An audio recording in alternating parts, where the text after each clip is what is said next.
Welcome back to Hacker Hangouts. And I really wanted to wait for that song because that was Gowry's music, which is like so great. And you're releasing an album, and I find that fascinating. Okay, I just dived into a topic here. Like, you think we have time to think about these topics. And I pitched this like really early this morning, late last night. And then, as you can see, our thumbnails are just like fantastic because they're definitely not made in like MS Paint. But commercialization of security software. We have an assessment in which we have to really compare endpoint security. And there's multiple endpoint security out there. There's Microsoft endpoint security. There's CrowdStrike, which I called CrowdStroke as a mistype, and it was just an incredible mistype. And there's so many of them, and we need to bake them off of each other. And one of the tools I've used to do this in the past was Cobalt Strike. And it's not because it's like exploitation and beacon or anything like that. It allows malleable profiles. Ultimately, you have your payload. It communicates, and it can communicate a bunch of different ways over DNS, over NTP, over SMB piping, and all these different communications. And you can add signatures into the communication to make it look like other things, to make it look like Havix or Conflict or any number of known APT, and then see how the endpoint software works. And it allows it a little bit easier for modification. Historically, this was ran by Raphael Mudge. He was a one developer shop, and he sold it for like $2,000.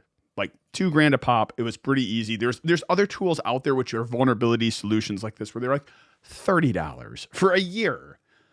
And a company bought it from him, and I called them, and on their website they advertise it as like $3,500 a license. And I'm like, you know what? That's reasonable. It saves me time. Like, all these things you can do with open source, it just saves time to be able to like push a button and do a lot of the stuff that we needed. It's now $6,500, and they bundle it with other software, which makes it like $12,000 a year. This is not crazy expensive because Core Impact and other pen testing software 15 years ago was like $10,000 a license. But at a certain point, I ask myself, what the crap, man? Like, I'm not saying like hackers have sold out, because at a certain point, I get you have to sell services. But at a certain point, you take a piece of open source software, you close it up, or all the developers go like, "Hey, we're going to start charging for this," and it goes to like $10,000. But here's the weird complexity, specifically with Cobalt Strike. It is used for advanced persistent threat. It's used by actual threat actors. It's not used by it's not all security. Like Core Impact and a lot of those weren't used for as an APT. There's no record APT I know of for a lot of commercial software. But Cobalt Strike absolutely used for it. So now, like, some of the best defense we have, and they won't even sell it to blue teams. They've said they will not sell it to blue teams because they don't want to pick up on the detections and things like that. So, like,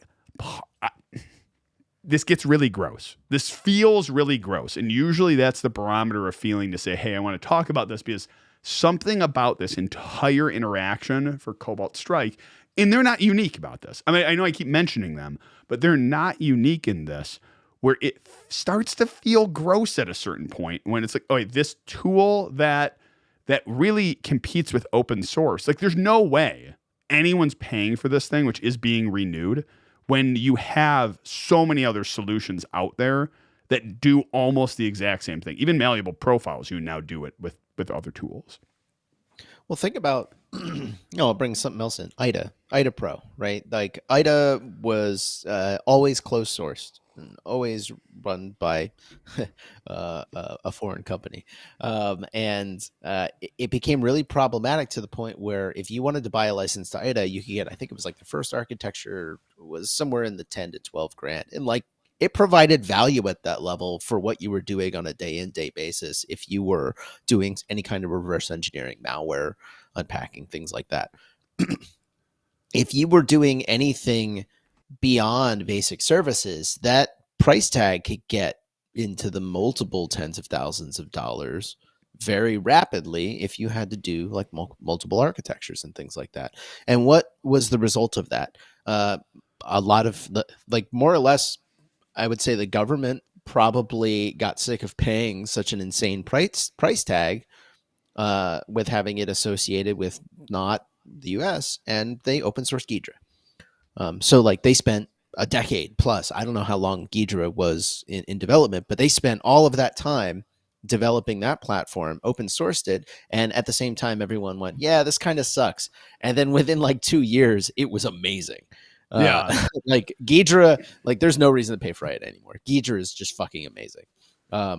And that's kind of the pattern that things go along with is it with tools like this is it tends to go from closed source to open source. What we're seeing here is, or what we're talking about here is kind of the opposite. These are groups that maybe even were open source at one time and then closed sourced it in order to sell commercial licenses. And that, there's a lot of drama around that. But at what point, and I think we'll pick on Core Impact just a little bit more, at what point are you like profiting off of well, maybe they're not selling licenses. Let's give them benefit of doubt. They're not selling licenses. Cobalt Strike. Cobalt Strike. Yeah. Let's benefit of the doubt. They're not selling this to bad guys to use it. What's probably happening is it's being pirated to be used by bad guys. Like that's almost guaranteed because no one would reasonably do that. That was exact. Because Raphael Mudge, when he was creating, it's just one person. So you're doing your own website, your own marketing, your own development, and he's not a marketing business person. He is a hacker at creating the piece. He's the developer creating the piece of software. So he didn't even like have, and it wasn't great software delivery. So he actually didn't have he had like a demo you could just download, and then to get it to run, you just add a serial number. So a lot of that was the WinRAR model, right? Yeah, the WinRAR model. And then actually what's really funny about it is he's talked about this in some of the his blog posts, saying that he would actually put like trapdoors in it where, yeah, you could bypass it, but then it was phoning home and letting him know, and then he could find the C2 servers and just shut them down. But like then that feels even grosser in some ways because now these same backdoors still exist in the commercial version too.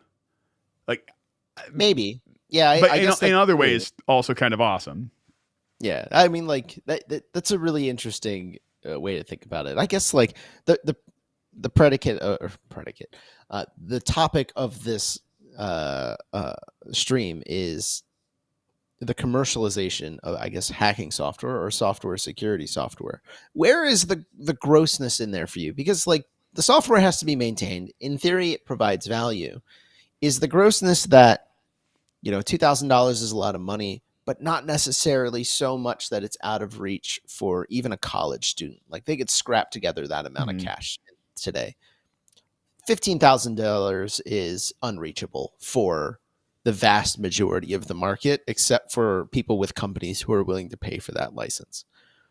Where do you draw that line, right? Because it does require upkeep. It does require service to the software to keep it running on, like the operating system changes out from underneath it. Like when does it go from where's that breaking point for you where you're like, gross, we need another solution?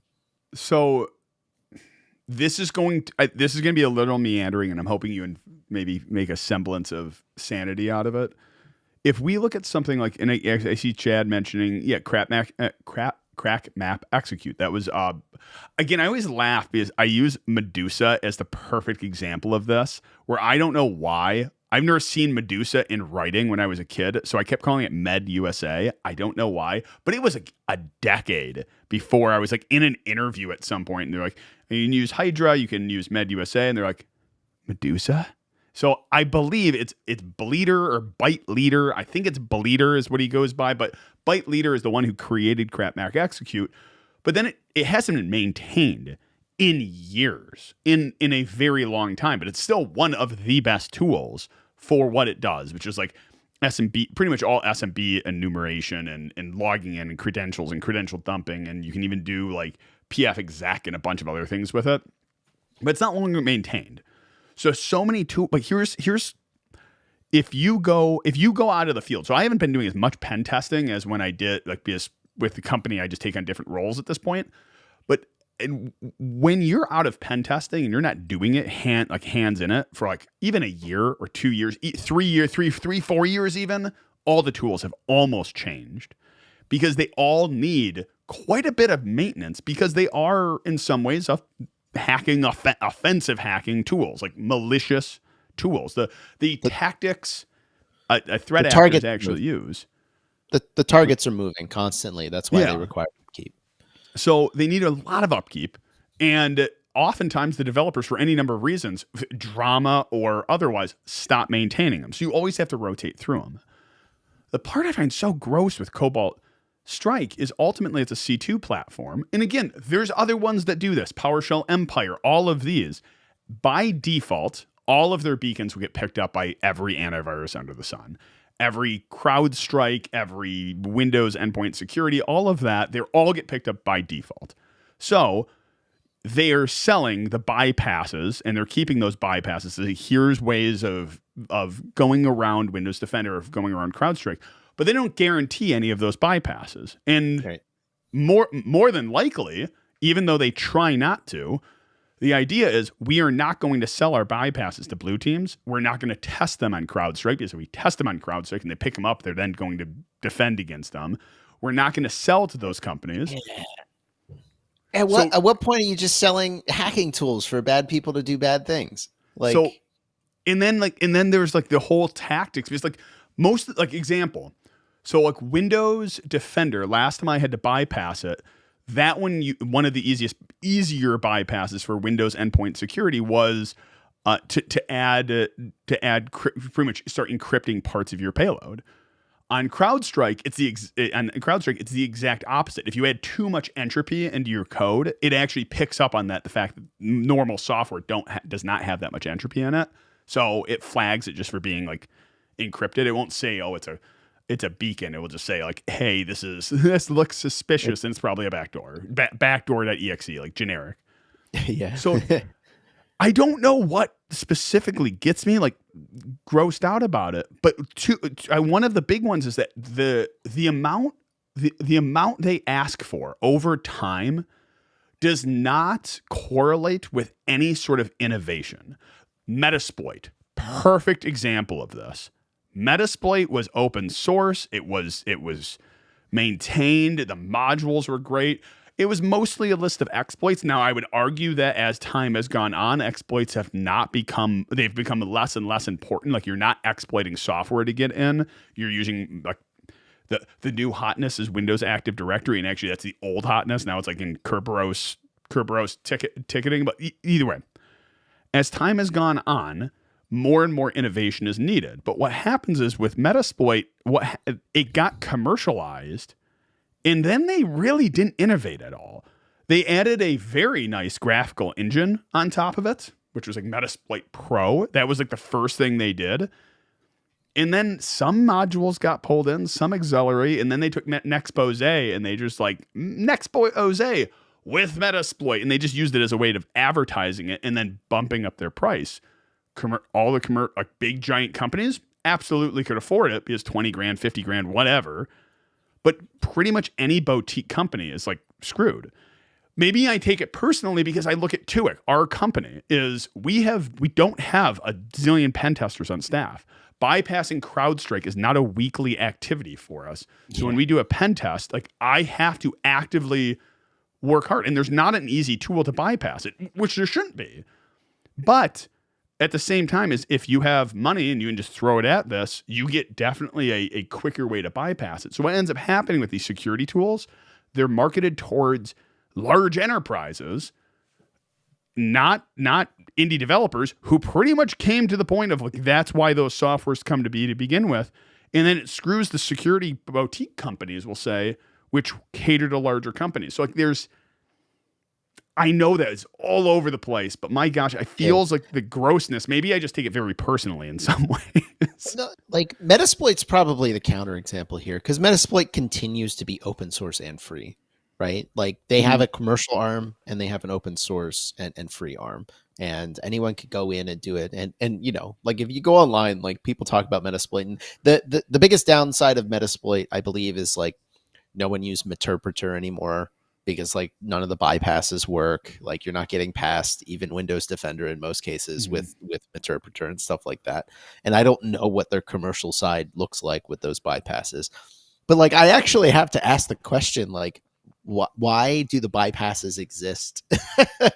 um, like Well, how can they reasonably keep those knowing that if you have a known widely applicable bypass for some of these systems, you are functionally holding like keys to the kingdom in some way. And obviously they make you a giant target for bad guys to try and get access to that, which not hard with shell companies, right? Like it's not hard to make up a fake pen testing company and get access to these tools. yeah, um like how can you reasonably like this is the difference between what is it like just responsible disclosure, no disclosure, and whatever the like just disclose it all terminology is. Like how do you get away with structuring a company like that that has these bypasses where we'll say a company like yours needs to be able to do this in order to give a we'll say a realistic assessment of a red team, but you know that your realistic assessment is using something that a real APT could use and then charging for that. Like I have to imagine, like I'll put it this way, I have to imagine that like Microsoft is not happy with these companies. I would imagine that. I mean, the other thing is I find it also annoying that some of these these exist because they're made to maintain shells. They're not necessarily like the bypasses exist, but some of them Yeah. are just made to maintain shells. And I use the example like our reasoning for even looking at it was we had a very very specific scope, which was we were baking off to endpoint security. And this is a great way of just simulating a lot of different APTs because of the malleable profiles. Yeah. Not necessarily because most of the current ways into networks are not exploits. They're not run shell code. It's I can get an account with Kerber roasting Yeah. or any number of things and then just log in normally to the system. I don't need to exploit something. Yeah, Um, misconfigurations or yeah, and I guess like the once you have additional privileges, I'm talking from ignorance a little bit here, so I hope mhm. no one's reading too far into this. Like I'm not. I hope no one's thinking of this as me ascribing like malintent to these companies. I don't think that's the case. I think most of the people that work there, if they saw something nasty like this, they would No, deal with it. The and I the think question is when, like the question I have for it is when you have these bypasses and you know that there are weaknesses that allow an account to do something like this to maintain that level of access, you know that there's probably a pattern that could be encoded into various detection tools to prevent it from being used that way. And this is what is being guarded, right? Um, and well, that's my question. it highlights on so much security through obscurity though is you have one but like let's use what was it trusted sec with I think it was called Unicorn. Unicorn was their platform to pretty much it was like uh another way of hiding interpreter shells or whatever your payload is, and it was Unicorn was getting detected by Windows Defender. So what they did is they loaded up on like a Docker image, loaded up Windows Defender, compiled Unicorn. In one of the unit tests was compile it and make sure it bypasses.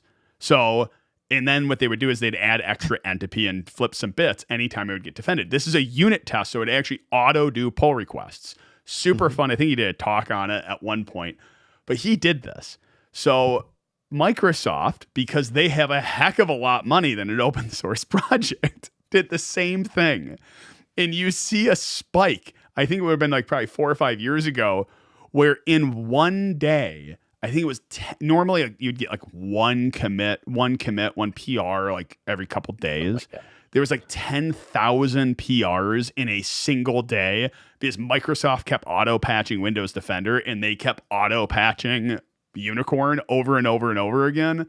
So there's this element of security through obscurity. Like you're not having this like golden key to get into it. It's like if I encrypt it just a little bit and then bounce to this, but don't use run DLL32 and use this instead, and maybe grab this and compile it to a DLL or compile it to Excel document with a macro, then that bypasses it.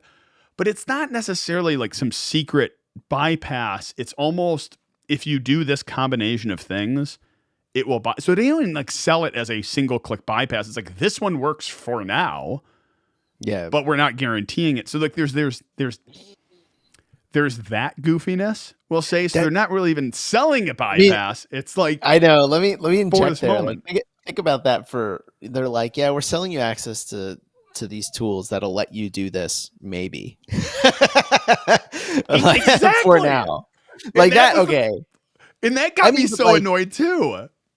I remember in the heyday using Metasploit to run some exercises, red team, blue team exercises, and like you're digging through all the POCs trying to find a payload that sort of works, and like works. You're rapidly going through that, and like at a certain point you just hit the auto hack button. I remember when they put the auto hack button in, and anytime you would touch it, whatever your target machine was would just crash horribly. Oh yeah. Well, because like what it would do too, it wasn't even like intelligent. Like I'll grab banners. Yeah, it was like it has port 43 open, so and I'm not going to worry about, 443 open. I'm not going to worry if it's a Windows or a Linux or Apache or IAS. Just run everything. Yeah, but like that's kind of funny, right? And I'm sure they're good at keeping things updated, and that's probably a really expensive operation to run. But like, what a crazy thing! It's like, hey, we're going to sell you software for X. 5 figures, and it might work. Well, it probably consistently does. Just to be clear, it probably consistently does. I don't use this tool every day, so I'm talking hyperbole here to an extent. Well, no, because then here's the thing: is we're going to jump into a whole nother topic here, which is even if they go, oh, it sometimes works. Even in the sometimes it works. So you now have a payload, you now have a shell, you're sitting on the system. Depending on what you use that shell for, like say it's a interpreter, you have it, it's running, you can do ls, like you can do dir, you can change directories, you can upload, you can move files, you can download files, all of that completely undetectable, no problem. If you run Mimikatz, I don't care what you do, it doesn't matter what shell, what bypass, whatever. If you run Mimikatz, there is zero way to like make that like. There is zero way to make that look not like exactly what you're doing. There is no reason any process on any system whatsoever has any reason to dump like LSA secrets. Like LSAS, yeah. LSAS. There's zero reason why any part of any system needs to access that. Now, sessions, jumping in from one session to another session or one token or grabbing user tokens, perfectly fine. But there is going to be certain pieces where it's like, don't do this or you will get detected. So I do find even if they do come, even in the best case circumstance, you bypass this, you do this, and all of a sudden, like you can now run some commands. It kills me because if you write, even in an afternoon with ChatGPT and write like a basic reverse shell, it won't get picked up. And this is what kills me with these softwares is because they're massively used, they're massively detected versus just doing like any random backdoor, which isn't going to be widely used, is not going to be detected. And part of that is another piece where I'm just like, oh, like that drives me nuts. But you bring up a point though, and I want to dive into it, which is this, oh, it may work. You're going to pay all this money and it may work. And this kills me when it comes to pen testing. Because I can take my daughter and grab my daughter who can just learn to type. By the way, just learning how to type. We got the Arduino out. I was very proud of it. This is a whole. All right, you know what? Here we go. Humble, amazing break. She had to create like a cardboard box which looks like a house. And I was like, in my mind, I'm like, we'll put some LEDs in it. Like, cool. Like, it'll impress the class. This was the worst decision ever because it started with. All I have to do is a blinky LED. All I have to do is an LED. And it turned with, I open up I don't have any of this stuff on hand. I go, the only LEDs I have are multicolored LEDs. So now I have, one ground and three colors. So I'm like, okay, Yeah. well, I can hook those up. I'm like, no, if I'm going to make them blink, I need to control them. So I'm like, okay, I'll do an Arduino. That's fine. Easy enough. Put those in. I'm like, wait, no, shoot. I need one resistor for each color. So I need to find resistors. So I dig those up. And then in my infinite wisdom, I don't have a breadboard. I don't have a breadboard to stick these in. So I have to solder. And in some way, I was like, oh, 4 solder points. You're like, no, because it's 4 LEDs, 4 points. You have 16 solder points, plus all the Arduino. Like, it was like 6 hours later. I was like, I looked at my wife. I go, this was a terrible idea. She's like, second grade. Oh, either. I digress. To quote one of my favorite colleagues, "Stakes were made." Mistakes were made. That is No, right. no. Stakes were made. So if I put her 7-year-old daughter in front of a laptop and say, do a penetration test of this company, like this major Google, go do a pen test of Google. And what's she going to do? She's going to sit there and roll her face across the keyboard. And then at the end of it, I'm going to go, hey, you know what? I'll save you time. I'll write the report for you. You have no vulnerabilities. Checkbox PCA, checkbox HIPAA, checkbox NIST. You had your annual pen test and no criticals were found. This kills me because it does feel like at a certain point, the companies are doing the same thing. At a certain point of commercialization, if they're not maintaining the software, it's like, it did good enough. It's fine. Like, we can bypass it most of the time. This is a good point. I was talking with Loops about this actually last night when we were discussing the topic. And one of the ways that companies get around that to meet qualifications for various requirements once they're beyond a certain point is they rotate penetration test vendors regularly in order to get a reasonable sense of, like, is this company good? Is this company bad? They have to rotate.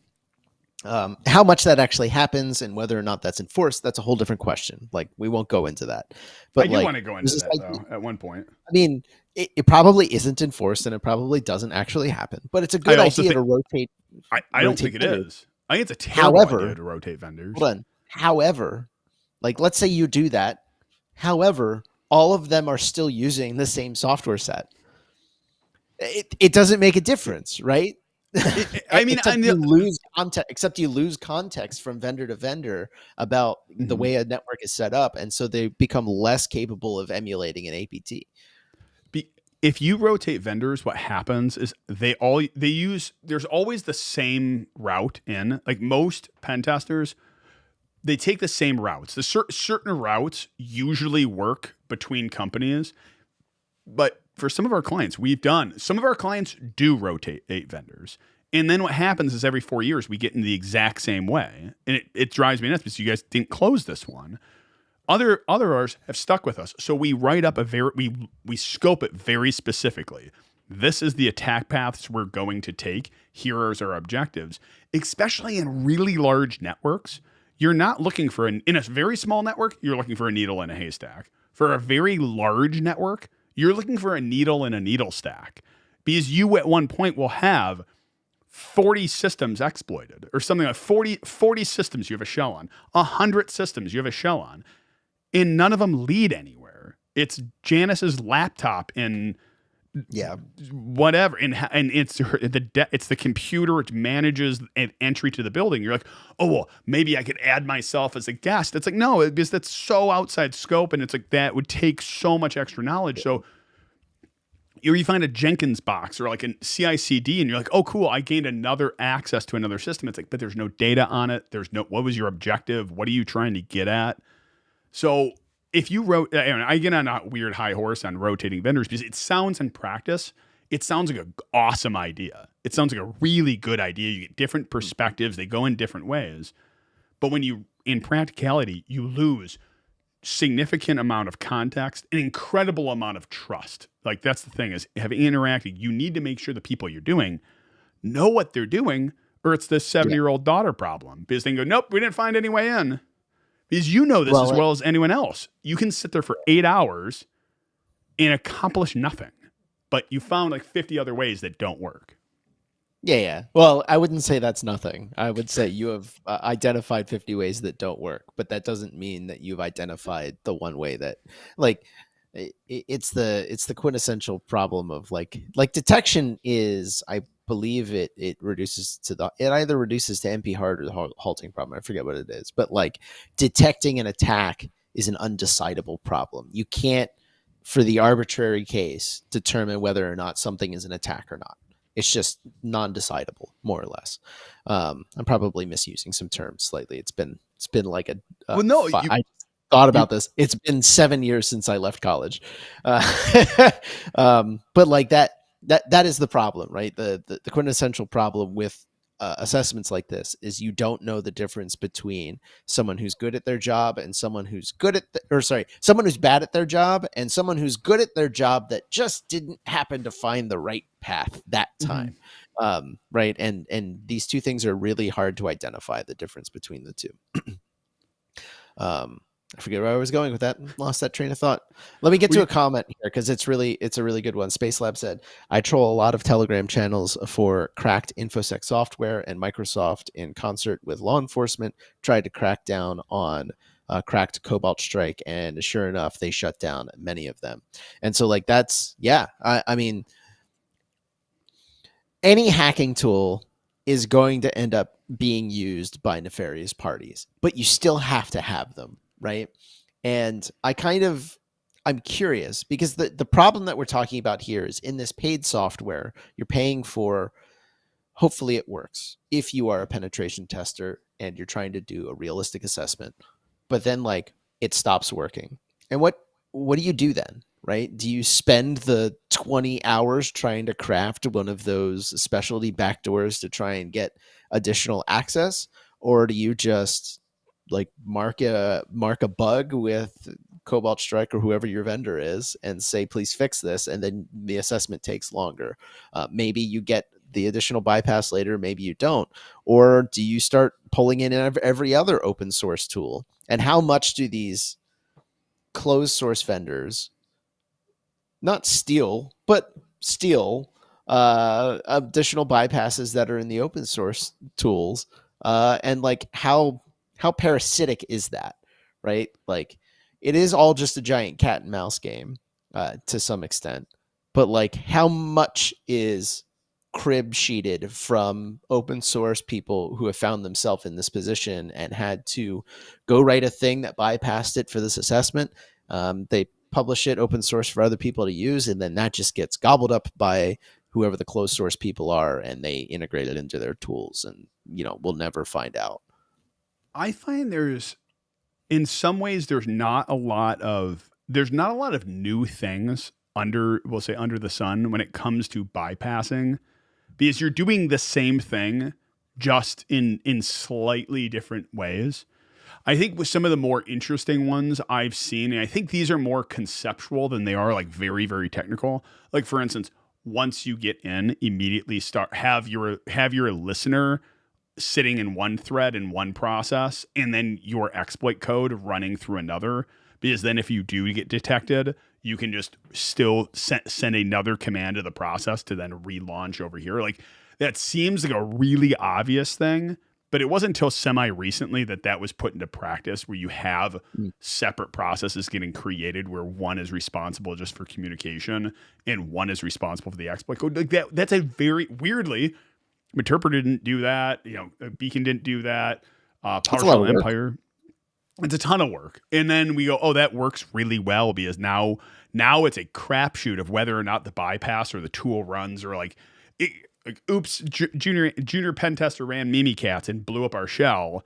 It's now like, okay, you tried, and oh, there's not endpoint software running in the box, because all of these things I would say you hear about, like that you do in a lab environment. You're doing the OSCP or whatever pen test cert there is now. You're like, I'm sitting on this computer and I have 4 hours to like do recon on this box of exactly what it has on. Doesn't work in reality. It's like, all Yeah. right, run it. Nope, didn't work. Move on to the next system. Run it. Like the number of times we've legitimately gone, okay, let's run Mimikatz on like 1,000 systems and just see if any of them come back, because you don't need to be quiet. I don't know. That's a whole nother. There's this weird dichotomy that exists within pen testing and the understanding of it and then reality. Example, we want you to be fully undetected on the internal network. And No. this is the expectation. Like, we want you to be fully undetected. So you do like Windows, you do like a lot of like Windows manipulation and things like that, because a lot of that alerting versus, okay, you want us to be undetected. We will create 1,000 events for your SOC. And then they need to figure out what in the world the attacker is actually doing, which is impossible. So like, there's weird. Either way, let's talk commercialization of software, because there was a great comment, which is everyone on the internet is a sellout. Because part of me is I run a software. I run a pen test company. I run a consulting company. And in a certain way, people go, well, information should be free. And as a consultant, someone's paying me to give them, well, pretty much re-say things that they can go research themselves. It would just take a lot of time and a whole nother thing.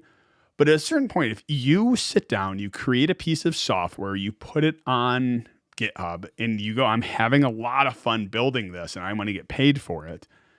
At a certain point, what is it selling out to go, okay, I'm going to bundle this up and start commercializing it and trying to sell it, versus I'm going to open it, source it, and somehow it's more heroic to like open up a Patreon or buy me a coffee? Is one of these routes more acceptable? Like, I don't know that I agree with the statement that everyone on the internet is a sellout, right? Like, I've got to quote Tommy Boy. I could get a good look at a T-bone steak by sticking my head up a bull's ass, but I'd rather take the butcher's word for it. Yeah, information is free, right? But figuring out what information is good and what information is useful, that's the value, right? And so developing a certain set of skills. No, but like developing that value of understanding what information is good, what information is useful, what information can you share with people that will enrich whatever they're trying to do, that has value. And to quote the Joker, if you're good at something, never do it for free. Like, so I don't know that I agree that everyone on the internet is a sellout.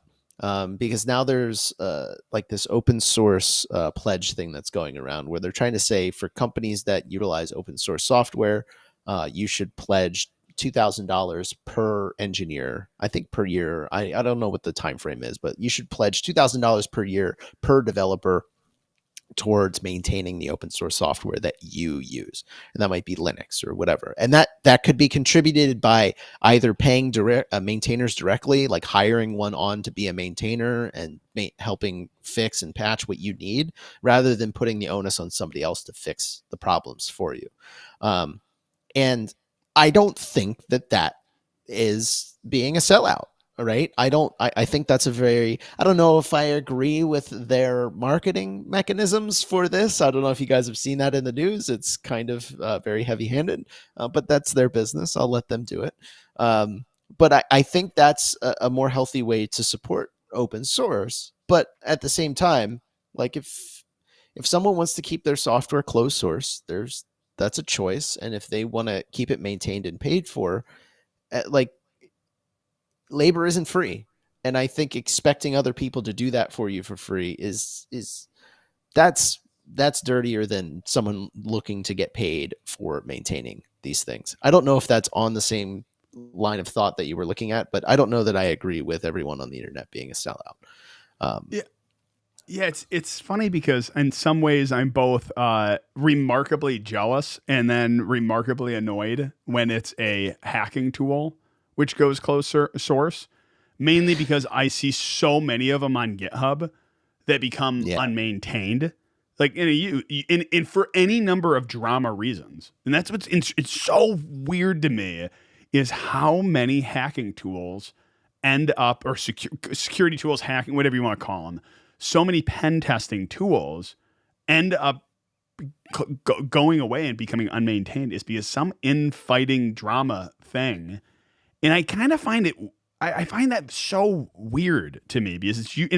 In some ways, though, I totally get it, because you're like, I'm doing this thing for free. I'm building it on GitHub, and then some jerk and files an issue for something I'm already working on or don't care about, and then fills up my issue category of all these things where I'm like, you know what? It's easier just to like not maintain this and privately fork it. To ignore them. Or ignore it. I've been thinking about this recently, right? Like there's a point where you start writing software for yourself And maybe you keep it open source because you'll get the occasional bug report and you want people to be able to contribute or whatever. But you start closed source because you're writing it for yourself and to enable whatever you're doing. There's a point at which the ability for you to make progress caps out with how many people you can get to actively use and operate on the source code, right? Which means that, like, if I'm writing a piece of software to enable 100 people to do a reverse engineering job, you're only getting 100 points of data from 100 people.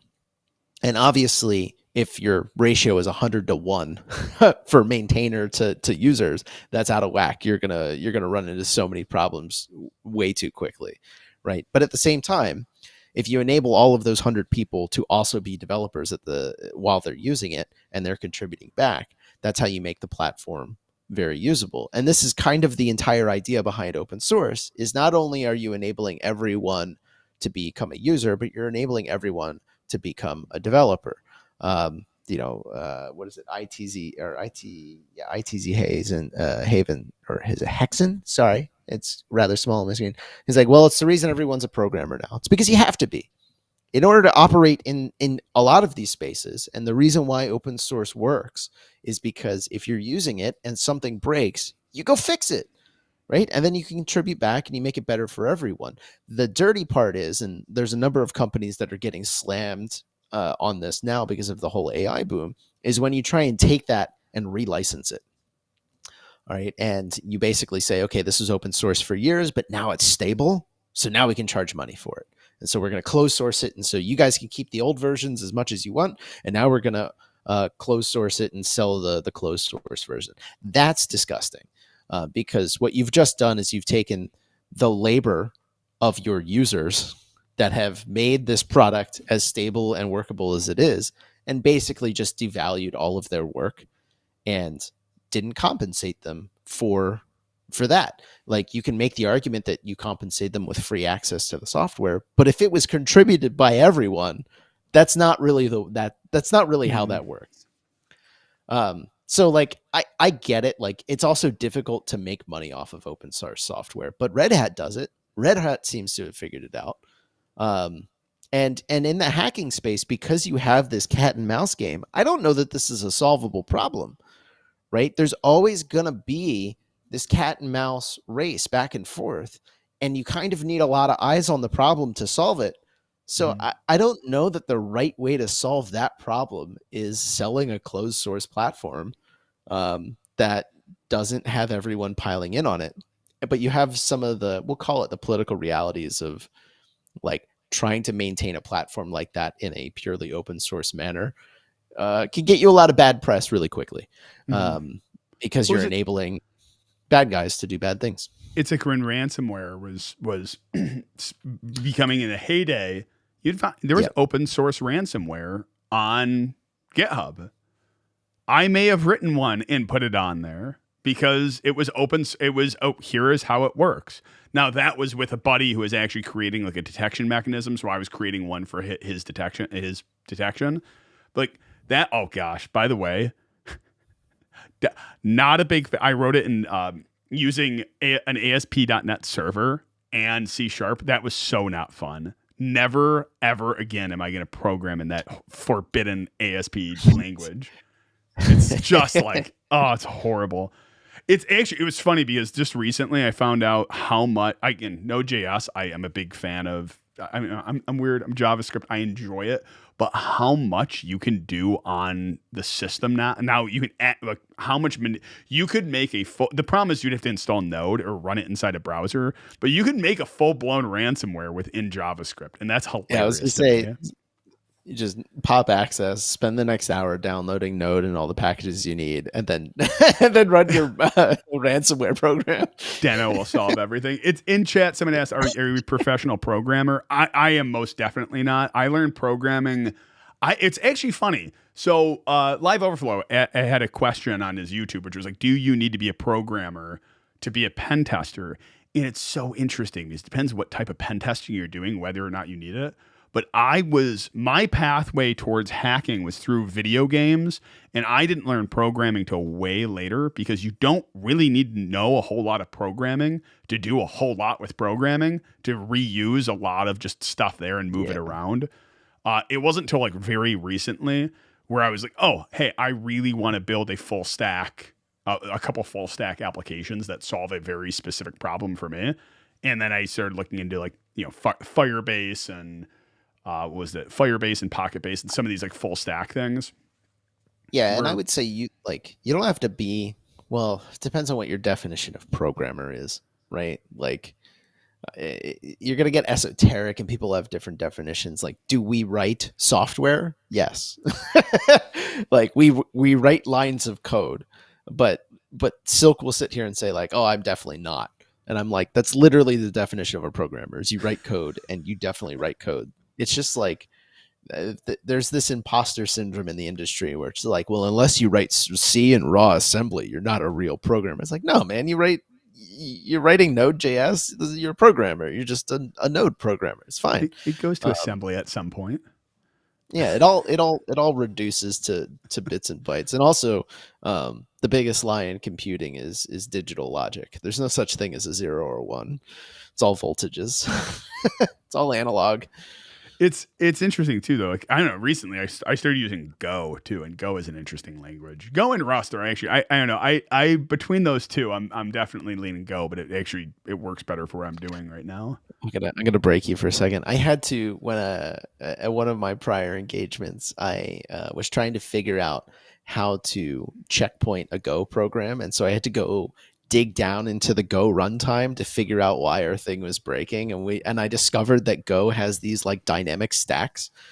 And it was like I was learning how the Go language is built in a highly threaded manner, and like those are the puzzles that I love. Is like, oh, I'm gonna go pick through the Go runtime and figure out how it's launching all these threads and all these things. And I had a number of people over the years ago be like, oh, that's really intense. And I'm like, no, it's just a lot of reading. Like that's the only difference between someone doing that type of work and someone doing Node.js is you can go to Firebase and develop all kinds of crazy apps with relatively small amounts of code and relatively little understanding of the platforms beneath you. Mm-hmm. And that is perfectly fine. Like all you're trying to do at the end of the day is accomplish something. Like the difference between that and writing a Go runtime or understanding the Go runtime is just the amount of time you want to spend reading documentation. It's funny. Braden has me laughing. Go is very nice for multi-threaded near real time. And I remember having this argument earlier where someone's like, you can't do anything with Node.js. I'm like, okay, we can make a we can make a DDoS effectively because I can spin up a very simple like 10-line Lambda, but then I can go get spot instances and go spin up 10,000 Lambda instances, and I can use very little memory and use pretty much the entire pipe at AWS very quickly. This was more in the heyday where you'd have spot instance at fraction of a second, and then you'd legitimately get like 30,000 for less than $1. It's like it would only bring it down for less than a minute because you wouldn't pay for less than a minute. So you could have it run for 50 seconds and then kill it, and it wouldn't charge you for the full minute. That's awesome. So life pro tip to anyone who thinks like you can't do certain things in certain languages. Like computer science 101, if something is Turing complete, it is capable of doing anything another Turing complete language is capable of doing. So if you want to go write an operating system in Node.js, that is a thing you can do. Do I recommend it? No, not at all. I don't recommend that at all, but you can do it. It is possible. It'll look horrible, but it's possible. And I'm positive someone out there has already done it. And in fact, the browser that you're running in right now to watch this is very likely, if you were to pick apart various pieces of it, it would look a lot like an operating system and very well might be written in like Node or JavaScript or whatever. Like this is why like this whole like, are you guys programmers? I'm like, well, I write lines of code. So yes, it's like picking up a guitar for the first time If you start playing, like if you learn if you learn one chord on the guitar, congratulations, you are a guitarist. Are you a good one? That is for you to decide. But you are a guitarist. The moment you write, you are a coder or a programmer. The moment you write your first line of a program. It's interesting to me when we actually start diving into commercialization of open source because how much impact the licensing has on it. Because if you look at the MIT license, that lets you grab those pieces and then chuck them into your own software and then sell it. It's interesting that we have so many licenses within so many pieces of code on GitHub and how many security tools are released under the MIT license specifically for that there's always a pathway to commercialization if it becomes popular. I think like well, a lot of security software goes though, I would argue is most of them start with I want to solve this problem. Oh, a lot of other people have this problem. I'm going to keep solving this problem. And eventually you get to this point of going like, this is a full-time job to maintain it. And then you have to make the decision. Do I want to continue doing this and get paid for it? You have to close source it and then go off and actually start charging some sort of license fee for it. And then flip and abandon the community version because that I get how this happens when there's only a few developers. When it becomes when it's like a company sponsored one, it starts feeling a little weird. Like I can't like my frustration going all the way back to Cobalt Strike. My frustration is not with Raphael Mudge who sold it. What a brilliant! I don't know anything about him. I legitimately don't know. He could be a terrible, terrible person. He could be a lovely person. I don't know. He's probably a terrible. No, I'm just kidding. I don't fault them at all whatsoever to go off and build it and then sell it and try and commercialize it and give it to them. My frustration is that the moment it was bought, the license cost had doubled. And there's all because it's malicious and it can be used malicious. And the fact that you have police getting involved to shut these things down, it's just, it feels weird. I assume Raphael Mudge is actually an incredible person, mainly because the only time I actually talked to him was when we first got the license, like 15 years ago or 10 years ago or whatever it was, 2015 or something like that. And this was before I started my company when I was trying to start up something on the side. I had a very unique idea. I pitched it to him and we got like a license for I think it was like $1,700 or something when the original license was like 30. He gave us like 50% off. But either way, it doesn't cost him anything to give you that. It's an opportunity cost, and if he gets a new client, then it's just like client acquisition costs money, right? So, like flipping to the topic at hand that you sent me before this, though, what was it? The archivists for games. Oh yeah. So the National Archive of Video Games, and I would have to pull it up, but basically, so every few years. The courts go through the DMCA, Digital Millennium Copyright Act, and they take input from people to update what the controls around copyrights should be. And there were two things that happened that were very interesting in this cycle. One was the National Archive of Video Games. It's in Rochester, New York, and it's basically a museum, but it's there to archive as many video games as possible so that people can come in and research them and figure out, they're pieces of art. And there's a lot of interesting things in these. So the archive wanted to provide remote access to their game library, presumably via emulation, and to put controls in it so that you couldn't have multiple people checking out the same game at the same time, so that there would be some level of realistic, like we own the one game, therefore we own a license, therefore we should be able to lend it out. But they wanted to lend it out digitally over the internet. And they lost that. Basically, the court said, can't do that for reasons. And we'll $ reasons, insert your reasons. You just can't do it. And I don't like that because for a whole variety of reasons, but one of their biggest arguments is republication of games is a real market. And allowing something like this to happen, even with good controls, can hurt the marketability of some of these games. One of the reasons why someone might want to do this is so they can play it once and then give it up. Well, you've just effectively destroy the ability to do that. And I guess the courts decided just like a library where maybe a library lends games out, but you might have to go there physically to get the copy. That is a disincentive for piracy, basically, to do it. But it's really a long article, and a lot of the legal reasoning is very confusing. But they lost this case where basically they aren't allowed to lend out their stuff over the internet for they would say for researchers.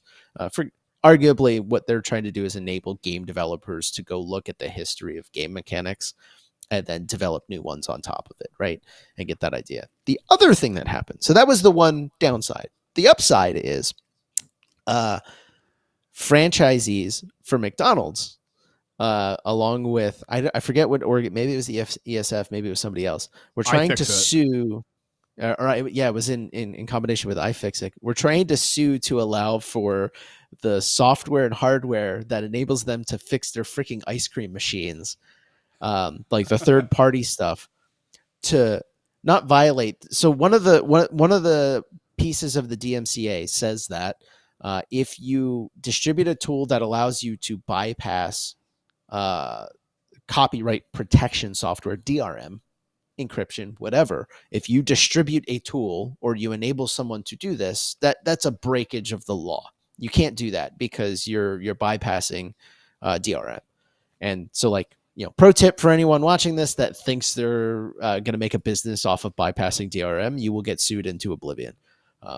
Super illegal. However, the court said because of the potential damage to retail establishments, not like big commercial machines, like they put these two things in different categories. A retail establishment with one of these ice cream machines can be harmed irreparably because of this particular thing in the DMCA. They made an exception, and it was a very narrow one. So if you had like a commercial 5,000 gallon ice cream machine in some factory somewhere, they're like, that this doesn't apply to that. This applies to the small guys in a McDonald's with a Blizzard machine or whatever.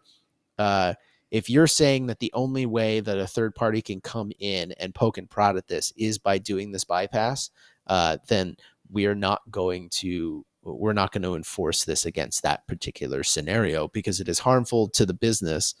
And they basically recognized that what was kind of going on is you had this scheme between corporate McDonald's and the organization that controlled the ice cream machines and the software to fix it and read out the error codes, where in order for the McDonald's franchisee to have that operated on, they had to pay maintenance fees to this third party. And there was some kind of money changing hands between corporate McDonald's and this other company to basically double dip on that maintenance. So corporate McDonald's dictates you must have this machine. You have to buy it from this vendor. This vendor is the only person who can maintain that machine. And also there's money changing hands on the back end for this. And so corporate McDonald's is double dipping on this, right? And basically they won this fight, which says that, like, no, you can use third-party tools. Go for it, which we're bypassing the DMCA. So two interesting evolutions here. One basically saying, no, you can't rent out your video games online without a commercial license, and the other one saying, like, no, you can fix your ice cream machines. So courts are moving in various directions. I'm assuming the stream is working for you. I just had my screen freeze again. I'm moving for you. It worked for me. Yep. It's interesting to me on this one because there's not a very clear definition around at what point did it become gross. Because it wasn't gross when I created the machine, I sold you the machine, and I said, I'm the only one who can maintain it for health, whatever reasons. That doesn't feel gross. But at a certain point, it became gross. And I can't help but think the same thing comes back to even security software. And this is where I'm tying it back, where it's not gross starting off. It's not even gross when it becomes commercialized. It's not even gross when you start selling it. But somewhere along the line, it becomes a little too commercialized, a little bit too more enterprisey, and it starts to feel gross. You know where the line is? I know where the line is. The line is I'm going to sell you something that I'm going to say is going to work, and it doesn't work for you. And I say, if you want that to work, you have to pay me more money. That's where it becomes gross, right? Like, and then you say, well, I want to fix it myself. And the response is, if you try to do that, I'm going to sue you. Like that is where, for me, that's where it becomes gross. And that is the basic state of software sales right now, because most of the time it comes with a license that says you can't reverse engineer things and you do not get the source code. Right. So, and like, I'm not saying that you have to like, I'm not going to go to the, what is his name? Stallman. It was just like, everything has to be open source all the time, 100% in order to protect the freedom. But I get the idea behind it. Whereas like, if I sell you something and I don't give you the source code, and then you come back to me and say, I need you to fix this so that the thing you sold me works. And I say, well, now you got to buy hours from me to maintain it. Like, you can, really the conversation should be either you fix it and you contribute it back and we're good to go, or you have to pay me to do that thing for you. Because I'm going to sell you access to the software, but like that, removing your ability, your freedom to continue using it in perpetuity, even though I've already sold it to you, like, that's where it gets gross. It doesn't feel like you actually own that thing when you buy it. The other one, which ties back to, is the other one, the DRM bypass. Let's use emulators as an example. Heck, let's use music, because I think we all most of the people probably watching this stream went through this same process.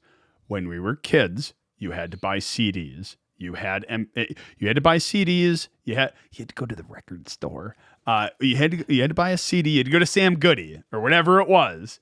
Oh my goodness! And then you went to MP3s. And then eventually you could get MP3s online. You get them from like a Russian site for like 2 cents. And you're like, no, or I can just download them from, Napster, Kazaa, Morpheus as a backup. I'm backing their CDs up locally. I remember, by the way, as a kid, justifying this to my parents, be like, no, it's not stealing. See, if they lose, I'm archiving their music in case they lose it. Like, I'm backing up anyway.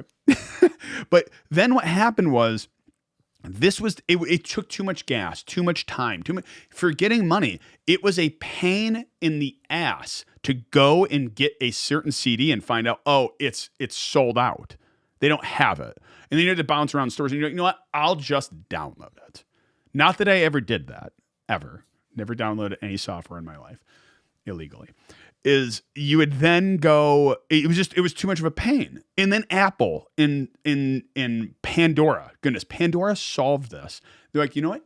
You can just, for free, listen to music. And they kind of started figuring out how to monetize it and realizing that those things are going to go down. Those are going to go away.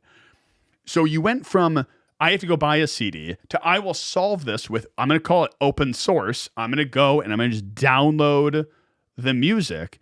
And then eventually it moved to Apple Music, and Brian just pay for a subscription, and all I can eat for free. I can have as much music, and that solved my problem. I went from, I have to go buy it, we'll call it closed source, to open source, I can just do it for free, to, oh, this is actually even easier just to pay a couple bucks a month, and then I can have all of it. And now I'm back to, we'll call it a good form of closed source. I now flick back to software and say the same thing.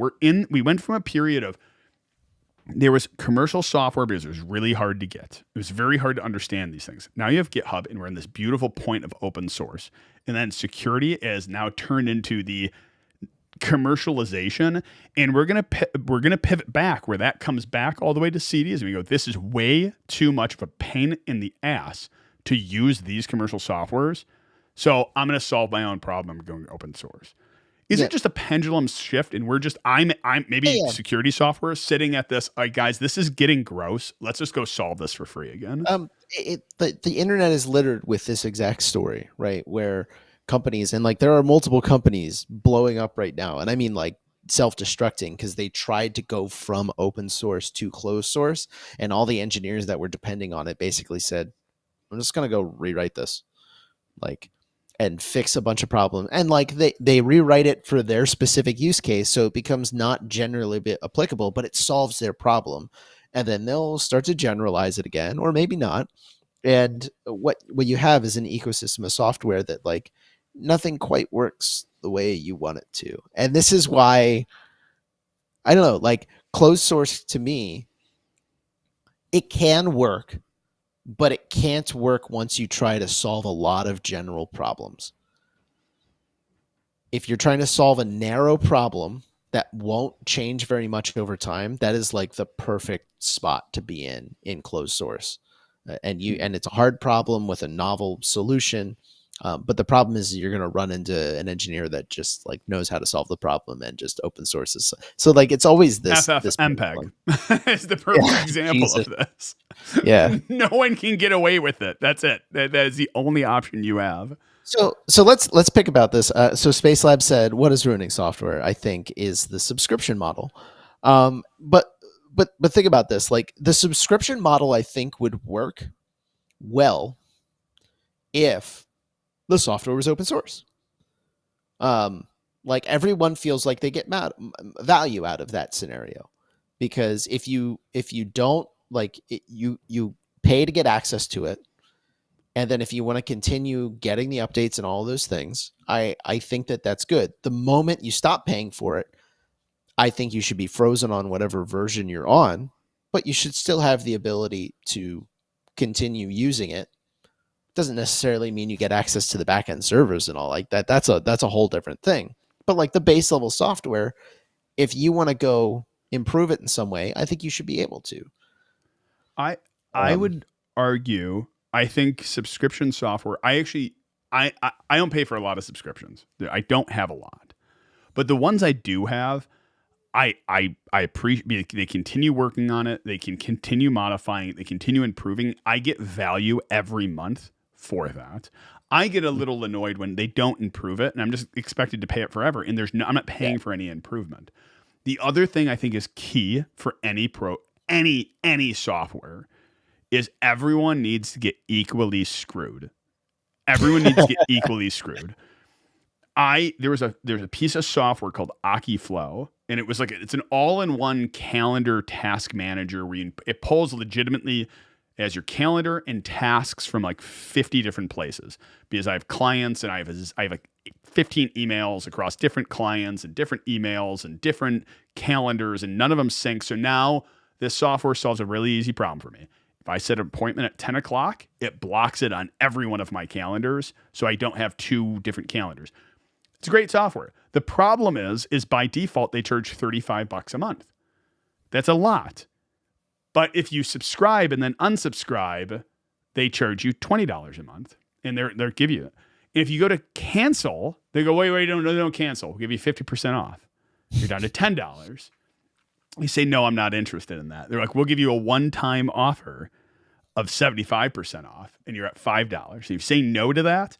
It goes, well, hold on, $3.33 a month. That is what I pay for that software. Most people go $35 a month. It solves the problem, does it? But if you go through all the pain in the butt, it's like $3. That there is a special place in hell for those people, next to people who talk at movies. Like the type of person who charges $35 and then one person's paying $35 and the other person's paying $3.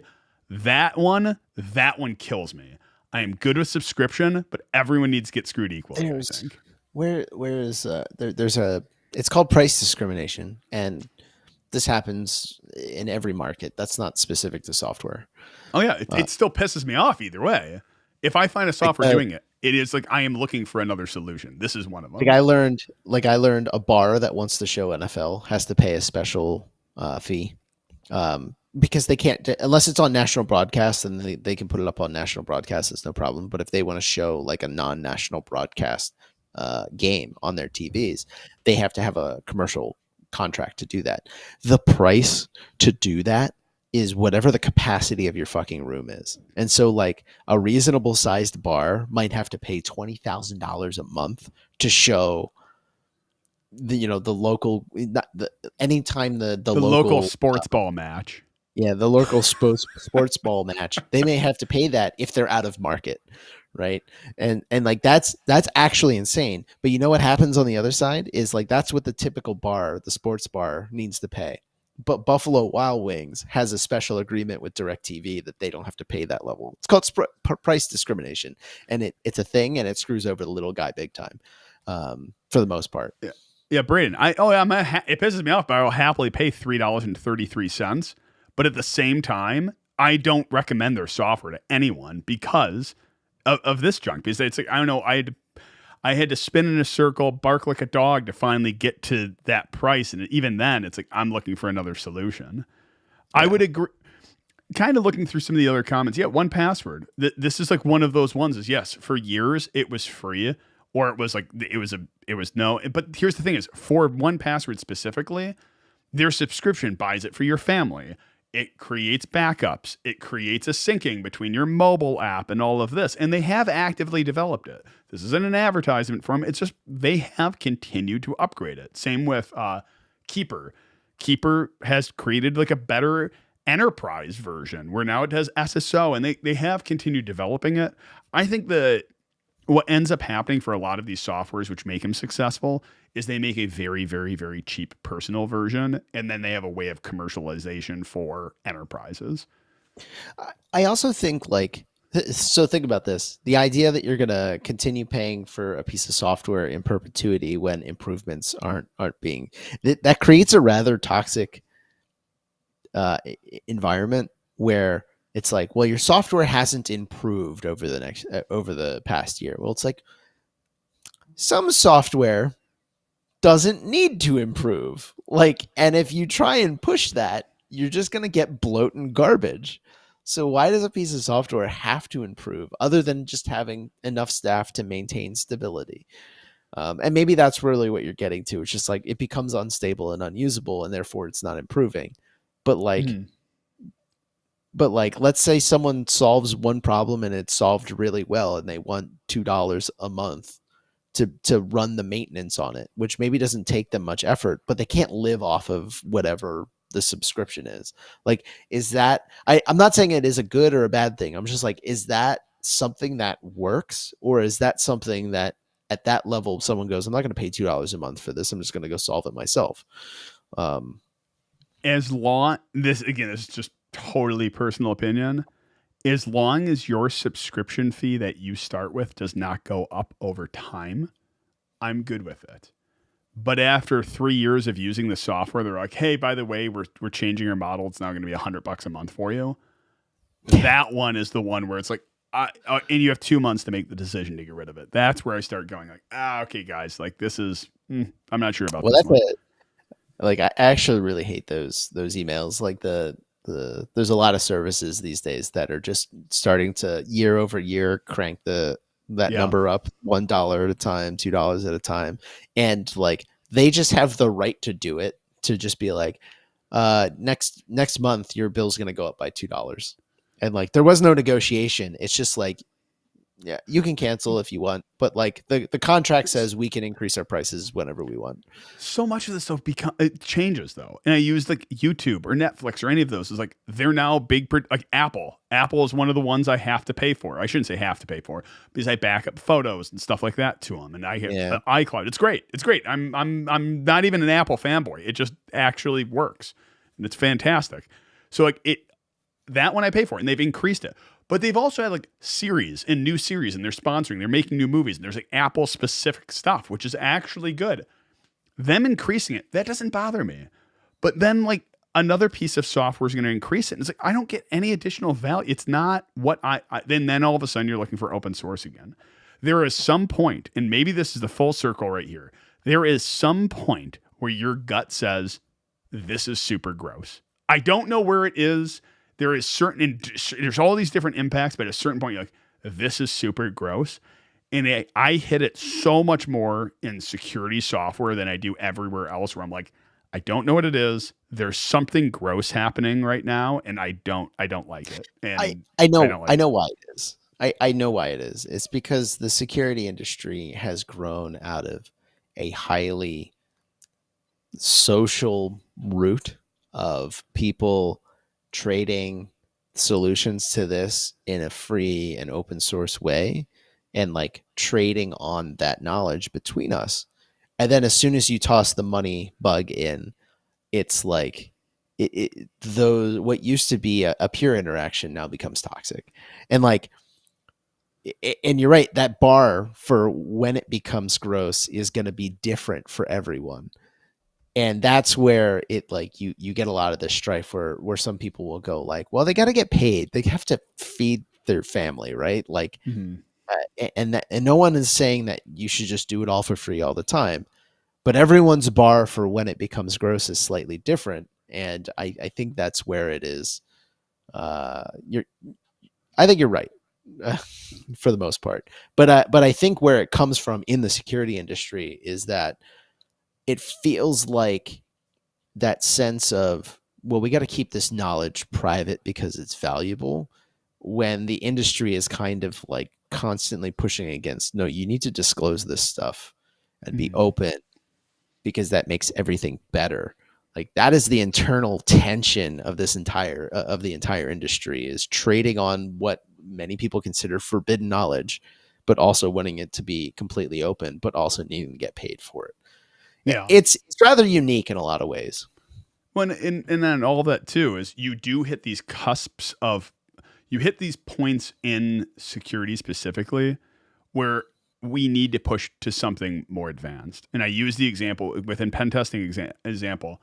There were so many networks for a decade where it was pop up NTLM-X relay, pop up responder, start sending out man the middle, and within 10 minutes, it got to the point where there was like Death Star for was example where it was like, okay, I spin up PowerShell Empire, I spin up Death Star, and I sit there and it just automates this thing. And then all of a sudden, up there's domain admin. It's like we went the moment Death Star got like really open source and really popular and really open, all of these vulnerabilities started closing, and it pushed us as a security as pen testers to get better, to do a new tactic.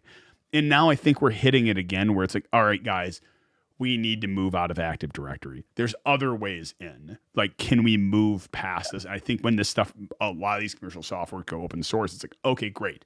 We have now moved past this, and now we're moving into a new thing. And most of these security software will never move to the new thing. They'll just die, and then they'll start something else. And those open source software will go out there and then become commercial, and we're having this conversation again in 5 years. With that, what's your closing thoughts? I don't know. Uh, I like open source software. I think it's great. I hope we figure out the ultimate way to make sure that the developers are sustained in a healthy Mhm. way. But my guess is we'll never quite get there because that's just how business works. I would think that blockchain is going to solve everything. Just God, tokenization of no open way. source software. There's going to be a third party library you can add to your open source package that generates tokens, and then those tokens will go to feed your fan. No, I'm just kidding. With that, I very much appreciate you guys all joining on the morning. And I do have a treat because I didn't pay for like Epidemic Sound for like them to do the music. So all the music is flipping over on the channel. In this last one, you'll notice, just like the first one, is brought to you by Gowrie. And I think this one is called Magic 30, which is quite fun. Thank you for watching as always, and hack on.